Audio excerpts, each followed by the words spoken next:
মৃত্যুদণ্ড এই শেখ হাসিনার জন্য উপযুক্ত বিচার। কেবলমাত্র এই মৃত্যুদণ্ডের রায় কার্যকর করার মধ্য দিয়ে শেখ হাসিনার গণহত্যা এবং মানবতা বিরোধী অপরাধের ন্যায় বিচার করা সম্ভব হবে। আমরা সরকারের কাছে আহ্বান জানাই, অতি দ্রুত সময়ের মধ্যে আজকের ঘোষিত রায় সরকারকে কার্যকর করতে হবে। এবং ভারত সরকারের কাছে আমরা আহ্বান জানাই যে খুনি শেখ হাসিনা বাংলাদেশের মানুষের উপরে গণহত্যা চালিয়েছে, মানবতা বিরোধী অপরাধ করেছে, তাকে ভারতে আশ্রয় না দিয়ে বাংলাদেশের বিচার ব্যবস্থার কাছে তারা সুপর্দ করবে। এই বিশ্বের বাসীর কাছে একটা নজির তৈরি হবে শেখ হাসিনার রায় কার্যকর করার মধ্য দিয়ে। শেখ হাসিনা শুধুমাত্র উস্কানিমূলক বক্তব্য দেয় নাই, আজকের বিচারের মধ্য দিয়ে প্রমাণিত হয়েছে শেখ হাসিনা মানুষকে গুলি করে হত্যা করেছে, লেথাল ওয়েপন ব্যবহার করেছে, গোটা বাহিনীকে মানুষের বিরুদ্ধে খুন করতে কাজে লাগিয়েছে এবং মানুষকে সে পুড়িয়ে হত্যা করেছে।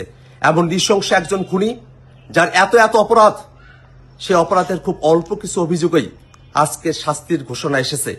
তার বাকি যত অপরাধ আছে সবগুলো অপরাধেরও বিচার হবে এবং এই গণহত্যাকারীরা তাদের শাস্তি কার্যকর করার মধ্য দিয়ে পৃথিবীর ইতিহাসে একটি নজির তৈরি হবে, যাতে করে আর কোনো শাসক, আর কোনো গোষ্ঠী তারা যেন গণহত্যাকারী হয়ে উঠতে না পারে, মানবতা বিরোধী হয়ে উঠতে না পারে। তেমন একটা সময়ের জন্য অপেক্ষা করছি আমরা। শুধুমাত্র রায় ঘোষণা করার মধ্য দিয়ে নয়, রায় কার্যকর করার মধ্য দিয়েই শহীদদের আত্মা শান্তি পাবে।